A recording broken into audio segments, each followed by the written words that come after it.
Pessoal, tudo bem? Sou Pedro Drummond, CEO da RH Renováveis. Hoje é um dia muito especial. Estou aqui com o Armando, que é nosso sócio acionista da RH Renováveis, membro do nosso conselho consultivo. A gente está gravando esse vídeo aqui em Belo Horizonte. Obrigado, Armando, pela participação. Que bom que deu certo da gente fazer essa gravação aqui. A RH Renováveis, como vocês sabem, nós estamos no 5º ano de operação e nesses primeiros 4 anos a gente construiu muito e agora estamos num momento um pouco diferente, partindo para novos negócios. E o Armando representa o grupo, que é acionista da RH, e ele também é nosso conselheiro. E a gente vai poder bater um papo aqui sobre esse novo momento da RH, a participação do Armando e do grupo e as coisas que vêm pela frente. Armando, obrigado mais uma vez. Queria pedir para você se apresentar aí, fale um pouco de você, de onde você veio, a sua atuação, sua formação e o que te trouxe até aqui para essa parceria com a RH Renováveis. Maravilha, Pedro, muito prazer estar aqui, muita honra receber seu convite para poder falar um pouco aí do nosso trabalho aqui com a RH Renováveis. Nós temos hoje um carinho todo especial em olhar para a RH Renováveis e entender que o futuro dela é muito próspero, né? Então, assim, estou muito contente de estar aqui em Belo Horizonte, na minha muito terra, bom, né? Receber você aqui para a gente poder falar e bater esse papo. Bem, eu tenho já 10 anos de atuação no mercado de inovação. Eu tenho hoje 37 anos, né? Farei 37, ainda tenho 36. Eu 43. Estou indo pro 37 aí. Então, assim, eu comecei a minha carreira executiva na área de turismo, uma área que eu sou apaixonado e desfrutei, né? Um crescimento muito rápido, assim. Eu fui gerente muito rápido, diretor muito rápido. Com pouca idade liderava equipes grandes, com pessoas muito mais velhas do que eu. E acabou gerando em mim, desde essa época, uma necessidade de inovar. Eu tinha dentro de mim uma necessidade de fazer diferente do que estava sendo feito pelo mercado. Eu acreditava que eu poderia criar coisas novas e empreender essas coisas, e bancar a minha posição de criar coisas novas, sabe? Porque são coisas diferentes. Então eu comecei a empreender no mercado de inovação. Comecei a depois disso, entender que isso era um mercado, que existia um mercado de inovação. Existe um conceito e coisas sobre isso, né? Que o mercado estava se regulando para pessoas como eu, que queriam inovar, que queriam fazer diferente. E aí eu comecei a entender o que era a palavra startup. Eu nunca tinha ouvido falar disso. Mas assim, o mato era muito alto, nós viemos aí desbravando muita coisa nesse período. E atualmente, então, eu desembarquei aí nessa missão de criar, desenvolver empresas. Atualmente eu tenho 30 empresas, Pedro, que eu Legal. tenho que tomar conta, que eu tenho que fazer crescer, que eu tenho que fazer inovar. Então, assim, comecei essa jornada numa carreira executiva, ela foi se desdobrando, cresci muito rápido e veio essa necessidade grande aí de empreender. Então, fui para a área. Foi em 2015? 2013. Mais já tem até mais tempo, né? Então, assim, tem 12, 13 anos. 12 anos já. E aí você era colaborador de uma empresa, trabalhava com turismo, tinha funções ali de gestão e de liderança. E como é que foi? Como que funcionou? Como que foi a criação da Energy Hub? Você ir para o grupo FCJ? Acho legal comentar aqui, pessoal, o seguinte, né? Eu e o Armando, nós nos conhecemos em abril do ano passado, abril de 2024, em um evento em Belo Horizonte. Eu dei uma palestra, o Armando estava lá. Nos conectamos, começou o nosso namoro e o casamento veio em novembro. Então a gente assinou em novembro, eles como acionistas da RH. E o Armando, ele é CEO do Energy Hub, que é um grupo dentro de um outro grupo maior, que é a FCJ. Então, acho que se você pudesse contar essa história, o que é a FCJ, o que é o Energy Hub, como começou e a sua atuação lá dentro. Você já falou dos seus 30 filhos aí que você tem que ser na RH é um deles. Exatamente. Bom, assim, a FCJ nasceu em 2013 aí, né? Também com essa necessidade, né? O fundador, né? O Paulo Justino, ele previu essa explosão aí do mercado de startup e foi muito visionário, né? E criou a FCJ, né? Como uma venture builder ali para que ela pudesse apoiar os empreendedores inovadores, né? A gente são dois tipos, né? Os empreendedores inovadores, que tem um grau de dificuldade muito maior ainda em ser inovador. Tem um empreendedor normal, não que o outro seja anormal, né? O empreendedor padrão e o empreendedor inovador. A gente chama de tradicional e o inovador, né? São coisas diferentes, né?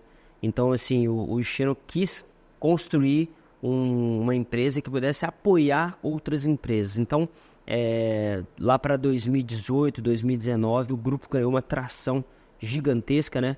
Acho que você consegue perceber hoje.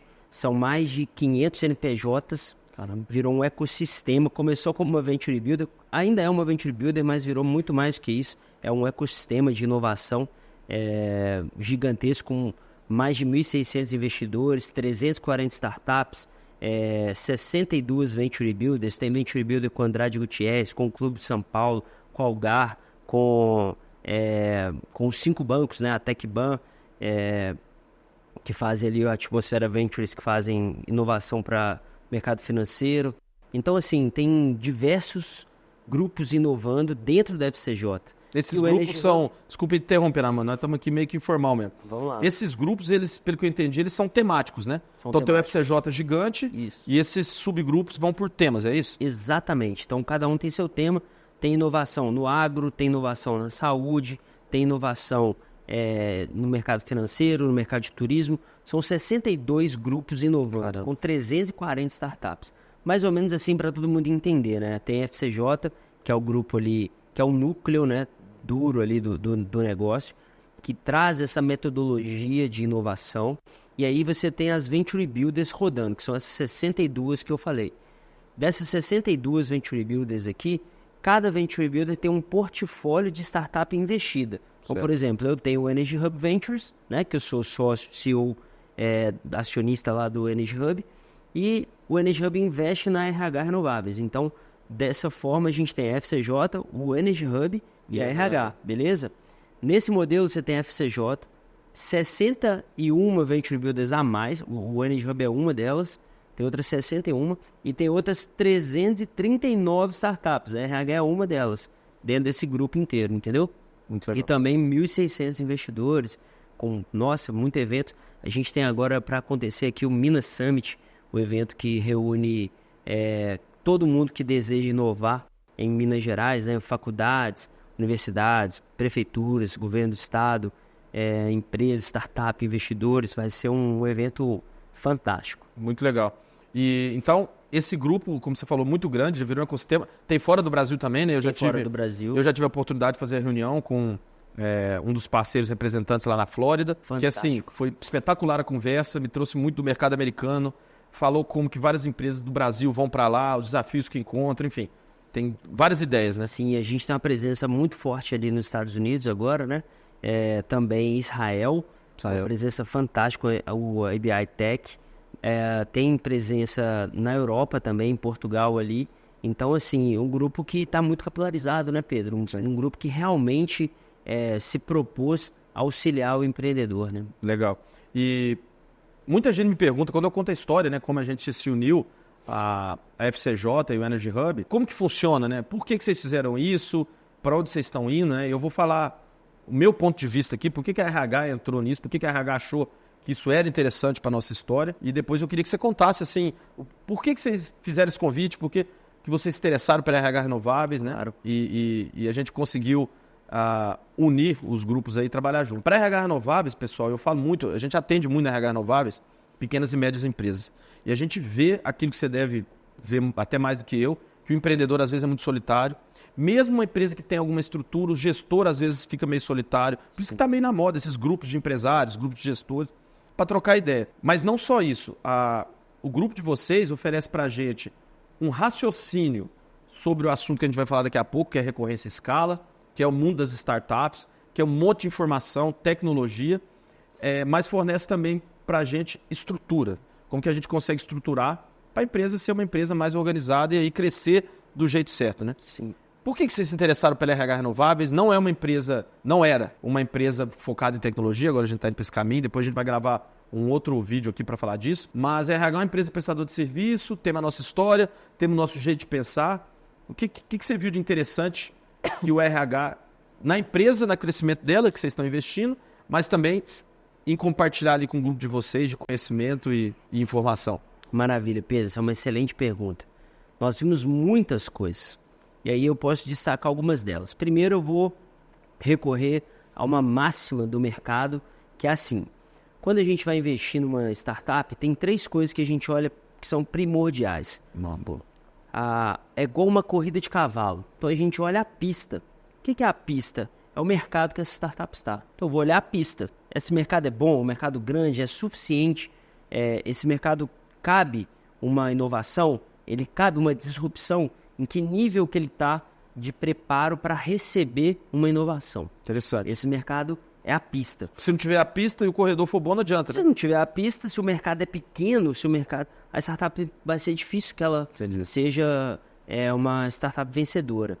A segunda coisa que a gente olha é o cavalo, que é o produto, a startup. Deixa eu ver essa startup, quem é, o que faz, qual é a solução, o que é o negócio, que tipo de problema que você está tentando resolver. Então eu olho o cavalo ali, né? Que é a startup, o produto dela em si, a solução. E em terceiro, não menos importante, pelo contrário, muito importante, o jockey. Então a gente vai olhar, obviamente, ali o CEO dessa empresa, a equipe, os diretores, os fundadores dessa empresa, quando no caso é mais de um, né?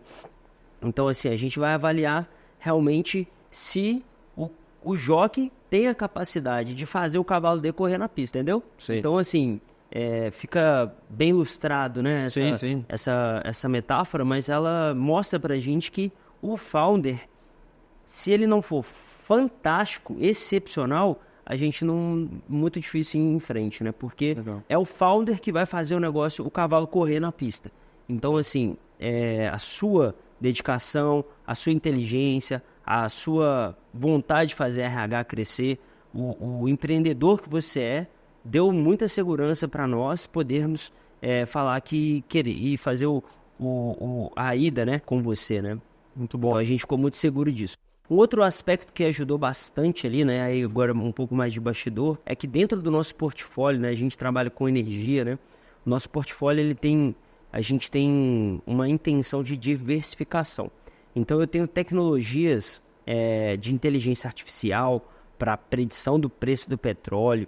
Eu tenho muita deep tech, que a gente chama, né? Eu tenho muitas tecnologias profundas, tecnologias complexas, né, de engenharias e tudo, dentro do nosso portfólio, que está olhando para tudo dentro da transição energética. Então, como eu disse, tem AI, tem token, tem blockchain, tem uma série de tecnologias muito interessantes lá. Mas não tinha alguém ou uma startup olhando para pessoas. E o que é o mundo sem pessoas, né? Sim. Então a gente não tinha alguém que pudesse olhar como a RH olha para pessoas. Então esse daí veio, acho que para brindar ali o nosso interesse em investir na RH. Muito bom, cara. Fico muito feliz. Foi um namoro de mais ou menos quase 6 meses, né? Sim. Mas a gente fechou um ótimo negócio e eu vou falar para vocês, quem estiver vendo esse vídeo aqui, muita gente me pergunta, quando eu conto, que tem um fundo que agora eu estou nesse mundo das startups, empresários mais tradicionais, do modelo tradicional, que são empreendedores, sim, que são empreendedores, mas como você falou, não obrigatoriamente está no mundo da inovação, porque você já me ensinou, já mostrou várias coisas. A inovação, existem até mapas mentais, como raciocinar, como ir. A inovação não precisa, talvez ela é num documento, ela é uma forma de atender, ela pode ser em tecnologia, tem um monte de jeito, né? Sim. O pessoal me pergunta muito, como é que é isso, como é que é esse mundo das startups? E nesses 5 meses que a gente está trabalhando junto, estamos para 6 meses, eu vou falar que a minha cabeça mudou muito, é muito interessante. Então quem tiver interesse, inclusive, vai ficar aqui nos comentários do vídeo o contato do Armando, da FCJ, da Energy Hub, é muito legal. E falando nisso, para a gente fechar esse vídeo aqui, depois a gente ir para outro assunto, Armando, a RH está indo para um momento, né? 4 anos de operação completos. Os 2 primeiros anos, nós trabalhamos muito para ser um negócio de verdade. A gente tinha uma ideia, uma tese, e será que funciona? Mesmo que o mercado de RH seja tradicional, tem um monte de headhunter pelo Brasil, será que a gente vai conseguir que alguém pague pelo nosso serviço? Então a gente passou 2 anos nisso, tendo algumas pessoas, trabalhando ali muito no braço e conseguimos crescer e virar um negócio, conquistamos os primeiros clientes. Os próximos 2 anos, que foi 2023 e 2024, foi um período de organizar a casa com processo e ferramenta. Então a gente montou tudo certinho, desde CRM, sistema de controle de projetos, metodologia, um monte de coisa. Agora, no 5º ano, com a entrada do grupo que você representa, do nosso trabalho, a gente está indo para aquela parte que é o termo que os investidores gostam, né? Escala e recorrência. Né? Que a RH agora está entrando mesmo nesse mundo das HR Techs, né? Das empresas de tecnologia voltada para a RH, a gente está confiante nisso e o Energy Hub FCJ está ajudando isso. A minha pergunta para você, para a gente encerrar aqui e depois ir para outro assunto, é o seguinte: por que todo mundo gosta desse nome de escala e recorrência e quão isso é importante para os investidores, no caso você que olha para isso, por que é tão falado isso? Maravilha, vamos lá, perfeito. Bom, para começar assim, quem não cresce está morrendo. É uma boa... Se a sua empresa não cresce, ela está morrendo. Não crescer é igual subir uma escada rolante que está descendo. Se você não tiver o dobro da força para conseguir subir, você vai parar lá embaixo. Então, assim, esse é o mercado, infelizmente, né? Essa é a vida. Todos, né? De todos. Então, assim, se a sua empresa não cresce, ela está morrendo. Então, você precisa crescer. E o que é crescer muito? É escalar. Vira a escala, né? Eu acho que as pessoas podem, talvez, estejam ouvindo, sejam iniciantes. Aí, escalar, pessoal, não é escalar uma montanha. É similar e tudo, mas é escalar a quantidade de venda, né, de acesso a mercado que você consegue ter. Basicamente, isso seria escala, né? É muito mais profundo e técnico, mas vamos nos ater só essa parte. Mas, assim, então, assim, escalar significa que o seu negócio é capaz de ganhar mercado em velocidade e descolar. Acho que a coisa mais importante ali que a gente precisa falar tecnicamente, porque tem muita coisa para se falar sobre escala, mas o mais importante é deslocar a curva de custo da curva de receita. Essa é abrir a boca do jacaré. Essa é a boca do jacaré, que é o famoso ali. Então, assim, ou seu custo continua linear, como a base da boca do jacaré, e aqui a sua receita levanta, né? Você vai fazer isso, ou ele desce. Ainda que é melhor ainda, se você conseguir descer seu custo, né? Isso é o melhor dos mundos. Porque se você tem uma curva ascendente também, né, de custo, você não escala. E o porquê que você não escala? Porque a sua receita não descola do seu custo. E aí, para você produzir mais, você gasta mais. Se você produz mais e gasta mais, a sua empresa não é escalável. Se ela não é escalável, ela não retorna aos acionistas. Entendeu? Se ela não é escalável, ela não ganha influência, não ganha poder, não ganha mercado, entendeu? Sim. E assim, o que uma empresa precisa é ganhar influência, poder e escala, né? Legal. E a recorrência garante que você... A ideia, acho que aqui a palavra é eficiência, né? Cara, a recorrência é assim. A gente entende o quê? Todo mês você tem conta para pagar. É garantia. Recorrência é garantia? Você entende assim, nesse sentido? Cara, eu não entendo...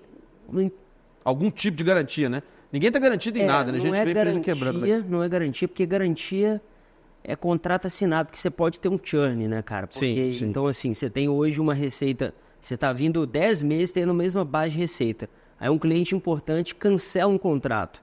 Você já não vai ter mais aquilo dali. Então, não dá para chamar muito de garantia a depender do que... Aí tem que entrar muito para entender, assim, que espécie de contrato que é e tal. Agora, o que dá para entender sobre a recorrência? Porque uma empresa, ela tem todo mês conta para pagar. Então, você tem salário para pagar dos funcionários, tem luz, telefone, internet da galera. Você tem uma série de custos fixos e variáveis que você tem que pagar.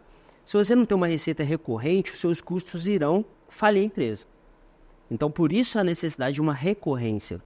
Perfeito? Sim. E todo mês você tem...